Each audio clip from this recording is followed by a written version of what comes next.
মহান নেতা হয়ে যিনি মানব জাতির কল্যাণকর্তা, তিনি কালো মানুষদের মুক্তির সূর্য, তিনি হবেন নারীর স্বাধীনতার অগ্রদূত, যিনি জীবনে কখনো কোনোদিন একটাও মিথ্যা কথা বলবেন না, তিনি হবেন বিশ্বের মহান নেতা।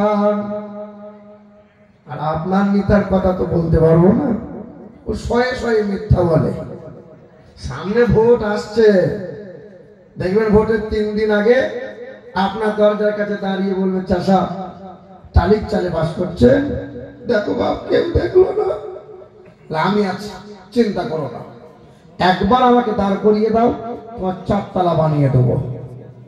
আপনার মতো মানুষটা বেলুন ফুলা ফুলে গেল, দিয়ে আতর দিয়ে গোসল করে ভোট দিয়ে এলো, ও মাল এমএলএ হয়ে গেল। এমএলএ দরজার সামনে দাঁড়িয়ে বলছে, বাবু আছেন? কে? বলে আমার বিতারি খান পাড়াই বাড়ি। কি নাম? বলে আমার নাম খেদা। তোমাকে তো আমি চিনি না। মানে আপনাকে আর চিনতে পারবে যে নেতাকে খুশি করার জন্য ভাই ভাই দ্বন্দ্ব করেছিলেন, যে নেতাকে খুশি করার জন্য নিজের বিবিকে বেধবা বানিয়েছেন, যে নেতাকে খুশি করার জন্য ছেলে মেয়েকে এতিম বানিয়েছেন, ওই এমএলএ হবে, এমপি হবে, আর তুমি যেখানকার মাল সেখানেই পড়ে থাকবে। ওই জন্য বলা হয় যে নেতাদের পিছনে করে ব্যবসা নষ্ট করো না, নেতাদের পিছনে করে সময় নষ্ট করো না, ওই নেতার আদর্শ ফলো করো। যিনি বিশ্বের মহান নেতা, তিনি হলেন জনাবে মুহাম্মদ রাসূলুল্লাহ।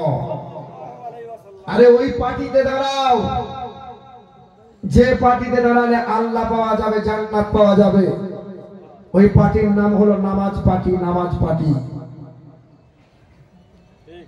আমার বাবাজিরা, ভাইরা আমার, আল্লাহর নবী সাল্লাল্লাহু আলাইহি ওয়াসাল্লামের জন্য হিন্দু ধর্মগ্রন্থে যেমন বলা আছে, তিনি হবেন মানব জাতির কল্যাণকর্তা। বাস্তব জীবনে আমার রাসূলুল্লাহর হিস্ট্রি, ইতিহাসগুলো দেখেন। আল্লাহর নবী সাল্লাল্লাহু আলাইহি ওয়াসাল্লাম সারাটা জীবনে সংসার উজাড় করে দিয়েছেন, ছেলে মেয়ের ভাবনাকে ত্যাগ করে দিয়েছেন, কিন্তু 1 মিনিটের জন্য উম্মত উম্মতিকে ভুলে যায় নাই। দয়ার নবী আমার মসজিদের বারান্দায় খেজুর গাছের গুড়িতে ঠাস লাগিয়ে বসে নবী ওয়াজ করছিলেন। আল্লাহর নবী জাহান্নামের কথা বলছিলেন, আল্লাহ রাসূল কবরের বয়ান করছিলেন, আর নবীজি বারবার বলছেন আমার উম্মত উম্মতির কি হবে। নবীজির চোখ দুটো পানিতে ছলছল করছিল। এমন সময় ঘর থেকে একজন বাঁধি কাজের মেয়ে আল্লাহর নবীর সামনে দাঁড়িয়ে বলছেন, আসসালামু আলাইকা ইয়া রাসূলুল্লাহ, আসসালামু আলাইকা ইয়া হাবিবাল্লাহ। আল্লাহর নবী সালামের জবাব দিয়ে বললেন, মা কি ব্যাপার?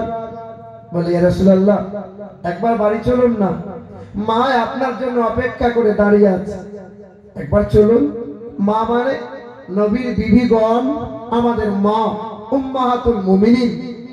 তা নবী বলছেন, মা তুই বাড়ি চ, আমি যাচ্ছি। নবী উম্মত উম্মতির কথা ভাবতে ভাবতে নবী বাড়ি যাওয়ার কথা ভাবনা ত্যাগ করে দিয়ে উম্মতের চিন্তায় মগ্ন হলেন।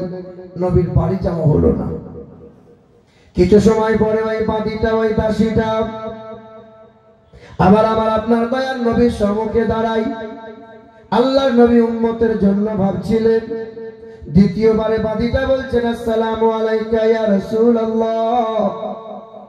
আল্লাহর নবী সালামের জবাব দিয়ে বললেন, মা কি ব্যাপার রে? বলে, ইয়া রাসূলুল্লাহ একবার বাড়ি চলুন না, মা আপনাকে স্মরণ করেছেন, ডাকছেন। দ্বিতীয়বার আল্লাহর নবী বললেন, মা তুই বাড়ি চ, আমি যাচ্ছি। নবী যাচ্ছি বলি গুনাহগার উম্মত উম্মতির কথা ভাবতে ভাবতে উম্মতের চিন্তায় মগ্ন হয়ে গেলেন। নবীর দ্বিতীয়বারও বাড়ি যাওয়া হলো না। তৃতীয়বার ঘন্টাখানেক পরে ওই দাসী, ওই কাজের মেয়েটা আল্লাহর নবীর সামনে দাঁড়িয়ে থরথর করে কাঁপছে।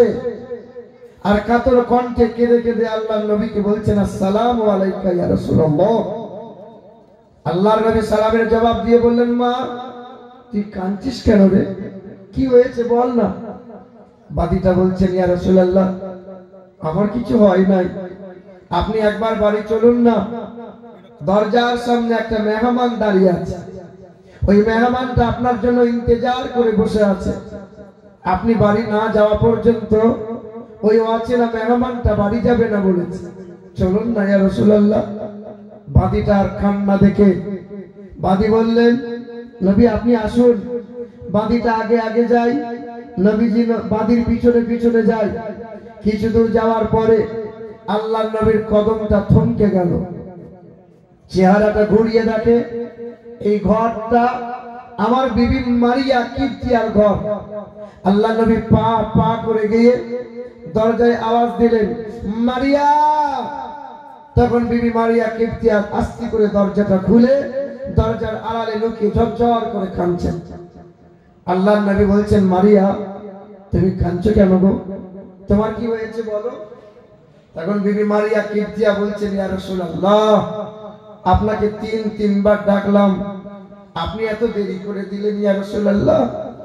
আল্লাহর নবী তখন বলছেন মারিয়া তুমি রাগ করো না মারিয়া, তুমি চিন্তা করো না মারিয়া, তুমি অভিমান করো না মারিয়া, আমি আমার গুনাহগার উম্মতির কথা ভাবতে ভাবতে তোমার ডাকে সাড়া দিতে একটু দেরি হয়ে গেছে। ইয়া রাসূলুল্লাহ আমি আমার জন্য আপনাকে ডাকি নাই গো নবী, আমার এই দুধের মাসুম বাচ্চা যার নাম ইব্রাহিম, ইব্রাহিম এই বাচ্চা ছেলে সকাল থেকে আব্বা আব্বা করে চাইছিল, আপনার কোলে হয়তো শুয়ে একটু আদর পেতে চাইছিল।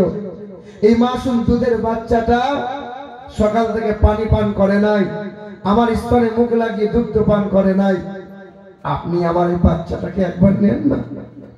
আল্লাহর নবী দুই হাতে তুলে নিলেন, মাসুম বাচ্চাকে তুলে নেওয়ার পরে পাটা নড়াচ্ছেন, মাসুম বাচ্চার পা